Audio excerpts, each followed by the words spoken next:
आज हम आपके पाठ्यक्रम के 8वें पाठ चंद्रगहना से लौटती बेर पर कुछ चर्चा करेंगे। अगर आप हिंदी साहित्य के इतिहास को पढ़ें तो प्रगतिशील हिंदी काव्य धारा बहुत महत्वपूर्ण काव्य धारा मानी जाती है।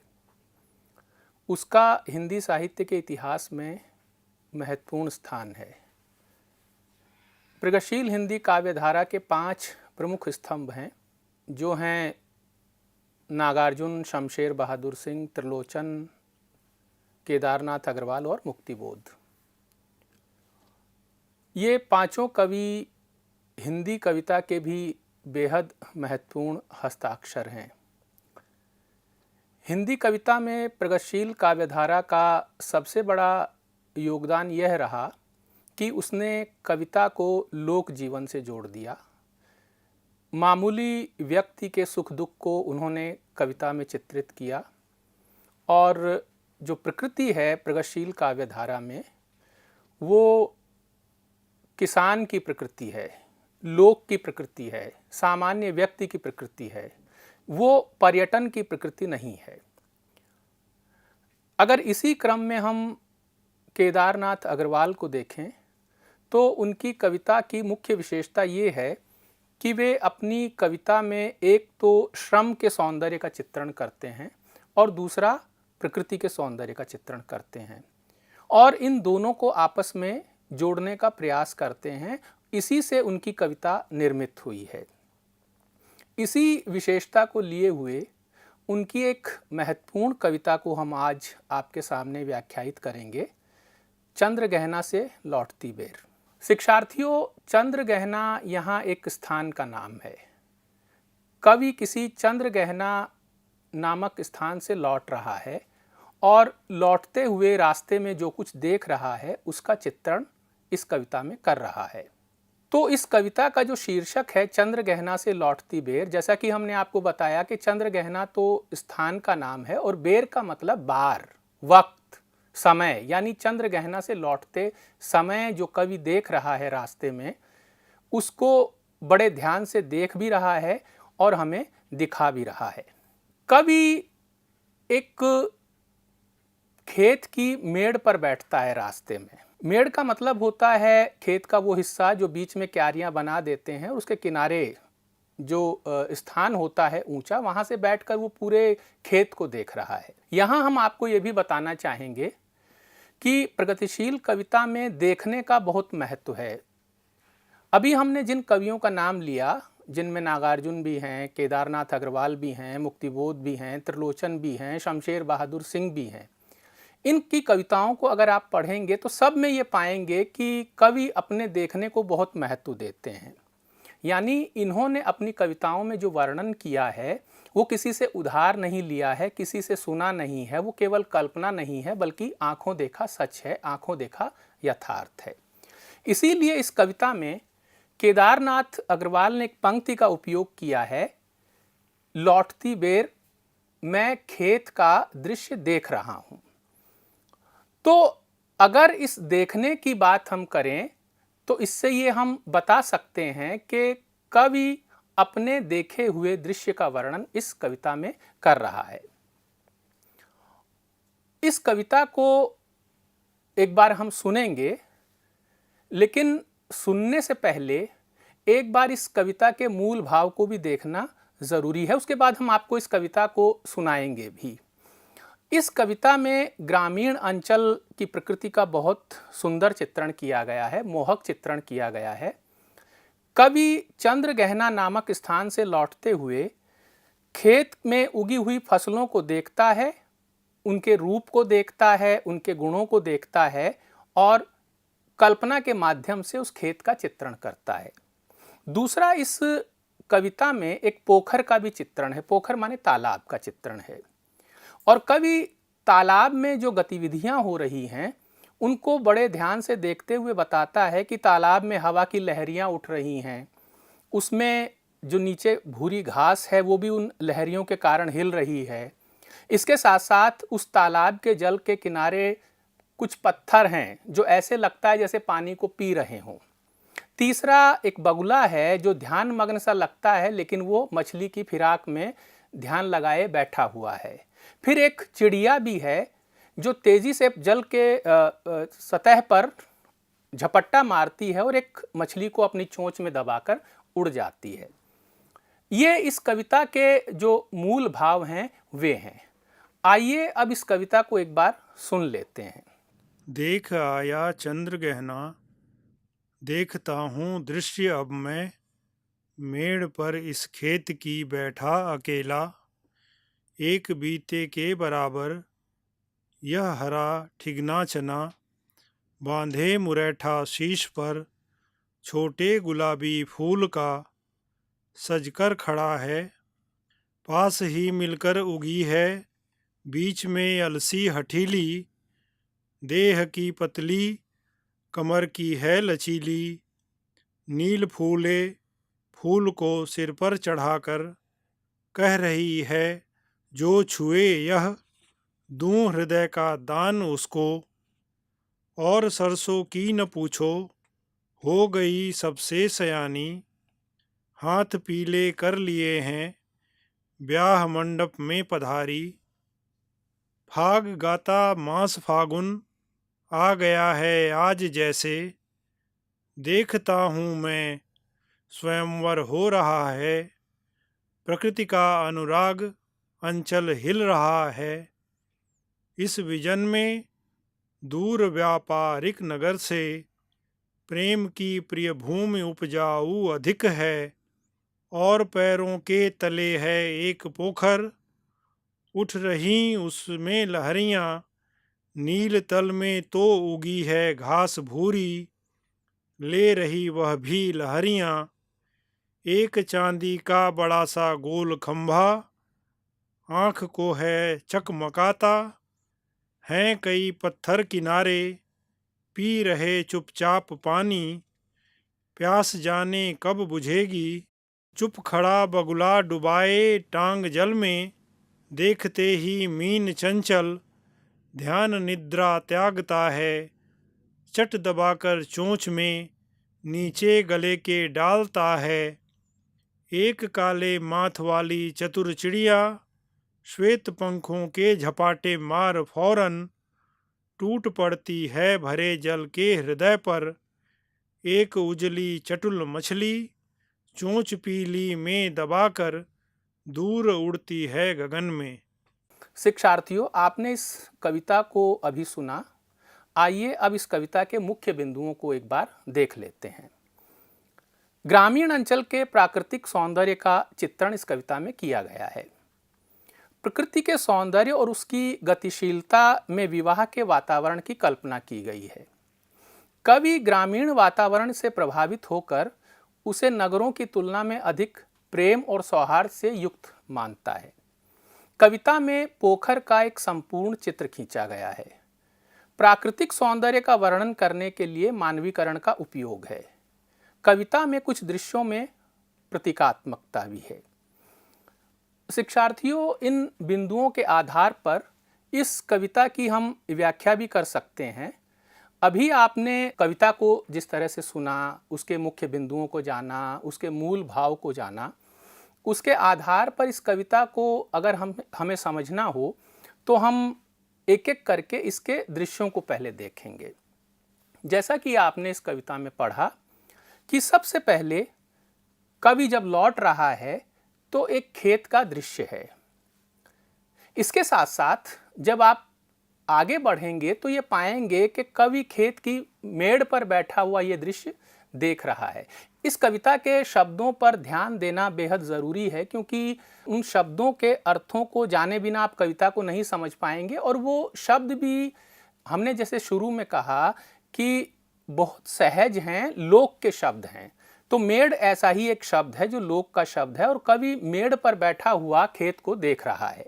कवि अपने द्वारा देखे जाने का स्पष्ट उल्लेख इस कविता में करता है, और वो साफ कहता है, देखता हूँ दृश्य अब मैं, मेड़ पर इस खेत की बैठा अकेला। कवि एकांत में बैठा है। जब एकांत में बैठकर किसी चीज़ को देखा जाता है तो बहुत ध्यान देना होता है उस पर। कवि भी बहुत ध्यान से उस प्राकृतिक दृश्य को, जो कि खेती से जुड़ा हुआ दृश्य है, इस कविता में देख रहा है।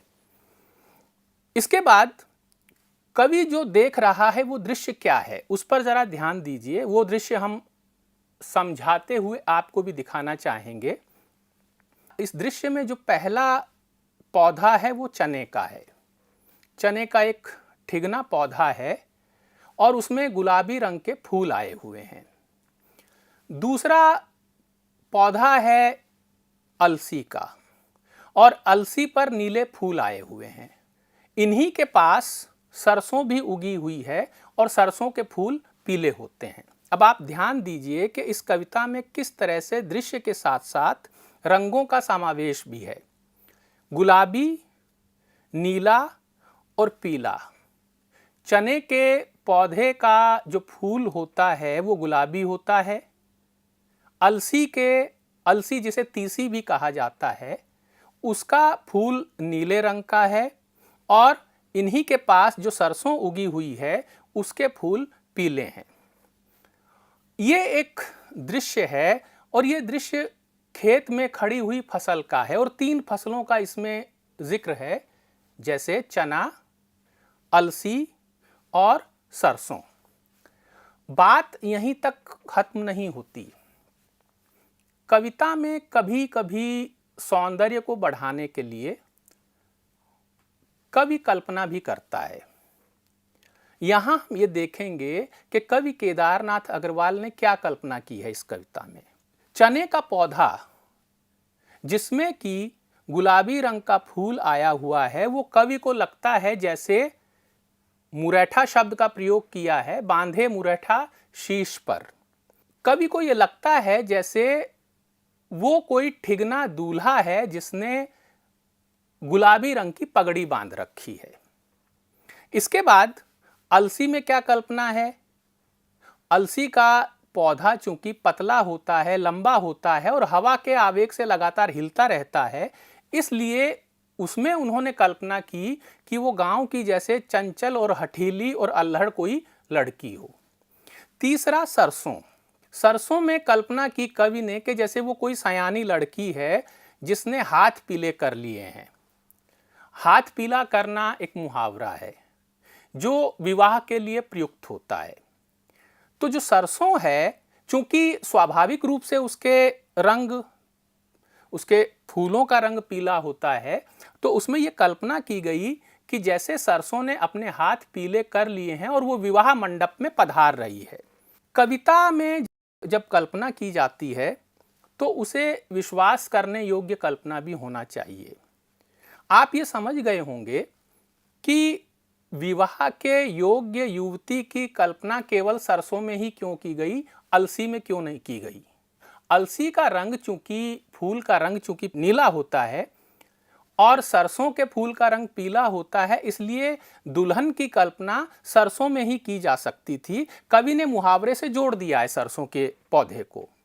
तो ये एक बेहद सुंदर कल्पना है इस कविता में, जो विवाह के दृश्य की ओर संकेत कर रहा है ये दृश्य। इसके बाद आगे अगर हम और भी उसने कल्पना की है, जैसे उसने ये कहा कि इस विवाह में फागुन मास जो है वो फाग गा रहा है। फाग एक गीत होता है जो होली के समय गाया जाता है और यहां कवि ने ये कहा है कि विवाह हो रहा है, सरसों विवाह मंडप में पधार रही है, अलसी एक चंचल अल्हड़ लड़की है, चना एक सजा सांवरा दूल्हा है, तो ऐसे में संगीत भी होना चाहिए। तो फागुन मास में जो हवा चल रही है वो जैसे फाग गा रहा है, फागुन मास। इसके बाद वातावरण है वहां का, उस दृश्य का, वो पूरा वातावरण जो है वो सबको स्नेह दे रहा है। इसीलिए पूरी प्रकृति में कवि ने ये उल्लेख किया है कि प्रकृति का अनुराग अंचल हिल रहा है। आप अगर विवाह का दृश्य देखें तो आप ये पाएंगे कि दुल्हन के आसपास दुल्हन की माँ या उसकी सहेली बैठी रहती है और दुल्हन की जो माँ है वो जैसे अनुराग से भरी होती है। यहाँ पर चूंकि सभी फसल हैं, सभी प्रकृति का हिस्सा हैं, तो जो पूरी प्रकृति है वो मिलकर उनको अपना स्नेह दे रही है। इसको इस रूप में समझने की कोशिश करनी चाहिए। और जैसे वो अलसी है, वो अल्हड़ लड़की सहेली का काम कर रही है दुल्हन की, यानी सरसों की। तो अब आप ये देखिए कि एक पूरा दृश्य है, ये पूरा एक विवाह का दृश्य है, पूरे एक विवाह की कल्पना की गई है। और ये कल्पना इसलिए की गई है कि कवि को ये लगता है कि शहर से दूर ये जो दृश्य है, शहर में ऐसी कल्पना नहीं की जा सकती थी, क्योंकि शहर में इतनी आपाधापी है, इतनी भागदौड़ है, एक अकेलापन कभी किसी को मिलता ही नहीं है, ध्यान से देखने की फुर्सत ही किसी को नहीं है। इसीलिए कवि यहाँ पर एक पंक्ति जोड़ता है कि व्यापारिक नगर से दूर ये जो गांव हैं, यहाँ पर सभी प्रेम से भरे हुए होते हैं, यहाँ तक कि यहाँ की प्रकृति भी प्रेम से भरी हुई नजर कवि को आती है। इसके बाद दूसरा दृश्य है। इस कविता को हमें दो दृश्यों में बांटना चाहिए। एक दृश्य की हम चर्चा कर चुके हैं और जो दूसरा दृश्य है वो पोखर का है। इस तालाब में लहरियां उठ रही हैं। आपने अक्सर तालाबों को देखा होगा और हवा के कारण तालाबों में लहरों का उठना भी देखा होगा। तालाब बिल्कुल साफ है। इसके साफ होने का कारण ये है, उसका प्रमाण ये है कि उसमें जो घास है नीचे, भूरी घास, वो नजर आ रही है और तालाब के हिलने से वो भी हिल रही है। तो ये जो तल में भूरी घास है, पानी में लहरों के उठने से ये घास भी लहरियां ले रही है। इसके साथ साथ पोखर में चांद का प्रतिबिंब पड़ रहा है। पानी में जब किसी चीज का प्रतिबिंब पड़ जाता है तो वो लंबा हो जाता है समय के हिसाब से। अगर समय कुछ और है, सुबह का है, तो वो लंबा हो जाएगा सूरज की स्थिति के अनुसार। तो वो जो चांदी का बड़ा सा गोल खंबा है, वो चांद है जो नजर आ रहा है तालाब में, और उसको देखकर आंखें चौंधी आती हैं।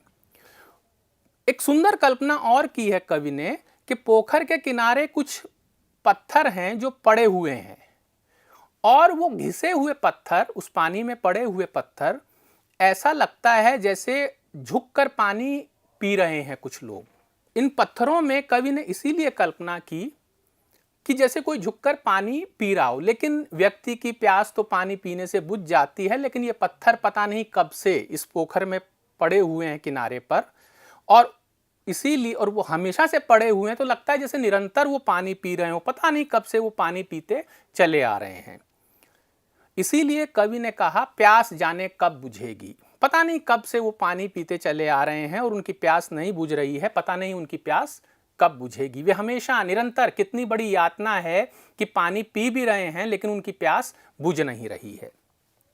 इसके बाद एक बगुला है जो पोखर के जल में टांगे डुबोए ध्यान मग्न सा लग रहा है। बगुले को आप जानते हैं, वो हमेशा ऐसे लगता है जैसे ध्यान में मग्न हो, लेकिन बगुला बहुत चालाक पक्षी माना जाता है, क्योंकि वो ध्यान ही इसलिए लगाता है कि कोई गति न हो, कोई आवाज न हो, और मछली जैसे ही आए वो उसके चंगुल में फंस जाए। तो इसी तरह से वो बगुला ध्यान मग्न सा लग रहा है, जो कि मछली की ताक में है। जैसे ही कोई मछली उसे दिखाई देती है, उसे तत्काल वो गटक लेता है। यहाँ पर हम ये भी कह देना चाहेंगे कि आप चाहें तो इसका एक अर्थ ये भी कर सकते हैं कि जो बगुला है वो समाज के ढोंगी और अवसरवादी लोगों का प्रतीक है, और मछली जो आम जन है उसका प्रतीक है, जो कि शोषित है। यानी बगुला शोषक और मछली शोषित का प्रतीक भी हो सकती है। यहाँ तालाब से जुड़े हुए इस दृश्य में एक काले माथ वाली चालाक चिड़िया भी है, जो तालाब की सतह पर झपट कर पानी के भीतर से एक उजली सफेद मछली को अपनी चोंच में दबाकर आकाश में उड़ जाती है। शिक्षार्थियों, यहाँ इस कविता के दोनों दृश्य पूरे होते हैं, और अगर आप ये ध्यान दें तो ये पाएंगे कि इस कविता में मोहक और कठोर दोनों तरह के चित्र हमें मिलते हैं। यानी गांव का चित्रण है, गांव की प्रकृति का चित्रण है, गांव के दृश्यों का चित्रण है, गांव की फसल का चित्रण है, गांव में जो पोखर है उसकी गतिशीलता का चित्रण है, उससे जुड़े हुए प्राणियों का चित्रण है, प्रकृति का एक तरह से आलंबन रूप में चित्रण है, लेकिन आप ये भी पाएंगे कि ये कविता उस तरह की नहीं है कि केवल मोहक ही मोहक है सब कुछ, बल्कि उसके साथ साथ जो गतिविधियां हैं उनके माध्यम से प्रकृति के कठोर रूपों का भी चित्रण हमें देखने को मिलता है। जैसे बगुला और वो काले माथ वाली चिड़िया जो उस मछली को अपने चोंच में दबाकर आसमान में उड़ जाती है। तो इस तरह से हम कह सकते हैं कि इस कविता में प्रकृति के कठोर और मोहक दोनों रूपों का चित्रण है। और ये जो कठोरता है जीवन की और मोहकता है, ये हमारे जीवन को संपूर्ण बनाती है, क्योंकि हमारा जीवन जो है वो सुख और दुख दोनों से मिलकर बना है। और इस कविता में इस बात का ध्यान रखा गया है कि दोनों तरह की स्थितियों का इसमें उल्लेख हो। शिक्षार्थियों, आशा है कि अब तक आप इस कविता को अच्छी तरह से समझ गए होंगे। और किसी कविता को समझने के लिए उसके व्याकरण के बिंदुओं को जान लेने की भी ज़रूरत होती है। तो आइए इस कविता के जो प्रमुख व्याकरण बिंदु है उनकी ओर हम एक नज़र डालते हैं। कविता के पहले दृश्य में चने, अलसी, प्रकृति और फागुन मास का मानवीकरण किया गया है। शिक्षार्थियों, मानवीकरण का अर्थ आप जानते होंगे, आपने अपने पाठ्यक्रम के दूसरे पाठों में भी इस मानवीकरण को पढ़ा है। जैसे कि एक कविता है आपकी पाठ्यक्रम में जयशंकर प्रसाद की, उसमें भी आपने इस मानवीकरण को समझा है। कविता में मानवीकरण वहाँ होता है जहाँ जो अमानव होता है उसको मानव जैसी हरकतें करते हुए दिखाया जाता है। यहाँ चना है, अलसी है, सरसों है, प्रकृति है, इनको मनुष्य के रूप में चित्रित किया गया है। इसलिए हम ये कह सकते हैं कि यहाँ मानवीकरण के रूप में प्रकृति का चित्रण किया गया है। दूसरा बिंदु है व्याकरण के बिंदुओं में, तालाब में पत्थरों को देखकर कवि को लगता है कि ये पत्थर पानी पी रहे हैं। यहाँ भी मानवीकरण है, लेकिन एक सुंदर कल्पना भी है कि वो एक सादृश्य है यहाँ पर, माने दृश्य की समानता है कि झुका हुआ जैसे आदमी पानी पीता है वैसे ही पत्थर जैसे झुके हुए पानी पी रहे हों। इसलिए यहाँ भी पत्थरों का सुंदर मानवीकरण हुआ है। तीसरा, इस कविता में कुछ शब्दों का प्रयोग है, जैसे मुरैठा, बीते के बराबर, ठिगना, हठीली, लचीली, फाग। ये जो शब्द हैं ये सामान्य बोलचाल के शब्द हैं, कवि के परिवेश के आसपास के शब्द हैं और कविता को बेहद सहज बना रहे हैं ये शब्द। इसके साथ साथ इस कविता में सरसों के पीले फूलों को देखकर हाथ पीले करना मुहावरे का सटीक प्रयोग किया गया है। इस कविता की सराहना हम कैसे करें, इस बात को जानने के लिए सराहना के इन बिंदुओं को भी जानना ज़रूरी है। जैसे कवि द्वारा देखे हुए ग्रामीण प्राकृतिक सौंदर्य को पाठक तक पहुंचाने के लिए सुंदर कल्पना की गई है। विवाह के उत्सव का प्राकृतिक गतिशील आरोप है, यानी जो विवाह का दृश्य है उसकी कल्पना की गई है और उसका आरोप किया गया है प्रकृति की गतिशीलता पर। प्रकृति यहाँ गतिशील है, ठहरी हुई नहीं है, रुकी हुई नहीं है, स्तब्ध नहीं है, बल्कि उस प्रकृति में जो जो घटित हो रहा है उस सब को कवि दिखाता है और उस पर एक विवाह की कल्पना का आरोप करता है। अगला, इसमें सूक्ष्म पर्यवेक्षण और कल्पना से प्रकृति के अंग, वस्तुएं और गतिविधियां सहज बन पड़ी हैं। बहुत ध्यान से, दरअसल रचनाकार को कोई भी, आप भी कविता करना चाहें या कुछ लिखना चाहें तो उसके लिए ये बेहद ज़रूरी है कि हम अपने आसपास के परिवेश को बहुत ही ध्यान से देखें। बिना ध्यान से देखे हम चित्रण भी नहीं कर सकते चीज़ों का, और वो जो बारीक चित्रण जब रचना में आता है तो वो पढ़ने वाले को बेहद प्रभावित करता है। यहाँ भी कवि ने प्रकृति के एक एक तत्व को बहुत ध्यान से देखा है, उसमें अपना मन रमाया है। इसीलिए इस कविता को पढ़ने वाले का मन भी इस कविता में रमता है। वो ये देखता है कि ये जो कविता है वो हमें आकर्षित कर रही है, और इसलिए आकर्षित कर रही है कि बारीक चित्रण है इस कविता में। इसके साथ साथ मानवीकरण और रूपक अलंकारों का बेहद प्रभावशाली उपयोग इस कविता में किया गया है, और इस कविता की जो भाषा है वो भावानुकूल और सहज है। इन सराहना बिंदुओं के अतिरिक्त अगर हम अतिरिक्त रूप से इस कविता पर और कोई भी बात करना चाहें तो हम ये कह सकते हैं कि ये कविता पर्यावरण से लगाव की भी कविता है। सीधे सीधे इसमें कोई बात नहीं की गई है। आप एक अलग कविता भी पढ़ रहे हैं अपने पाठ्यक्रम में, बूढ़ी पृथ्वी का दुख, वो कविता सहज ढंग से पर्यावरण के संकट पर विचार करती है। लेकिन चंद्रगहना से लौटती बेर कविता सीधे सीधे पर्यावरण की समस्याओं को तो नहीं उठाती, लेकिन प्रकारांतर से या अप्रत्यक्ष रूप से इस प्रश्न को उठाती है। कैसे उठाती है? जब हम खेतों का, फूलों का, तालाब का ऐसा सुंदर चित्रण करते हैं तो वे हमारे मन में इतना घर कर जाते हैं कि हमारा सहज ही लगाव हो जाता है उनके प्रति, और हम चाहते हैं कि ये चीज़ें बनी रहें। जो सुंदर चीज़ें हैं समाज में उन्हें बना रहना चाहिए। और ये कविता भी प्रकृति की सुंदरता की बात करते हुए, खेतों की सुंदरता की बात करते हुए, पोखर की बात करते हुए, उनके सौंदर्य को स्थापित करते हुए हमें ये भावना जगाती है कि ये जो सौंदर्य है हमारे खेतों का, हमारे तालाबों का, ये हमेशा हमेशा बना रहे, इसी तरह से सुंदर रहे और इसी तरह से हमें प्रभावित करता रहे। लोग इन पर इसी तरह से कविताएं लिखते रहें और समाज को इसी तरह से ये सुख पहुंचाते रहें। तो मैं उम्मीद करता हूँ कि आपने इस कविता को जब सुना और इस तरह से समझा अनेक बिंदुओं के माध्यम से, तो आपको इस कविता ने बेहद प्रभावित किया होगा। धन्यवाद।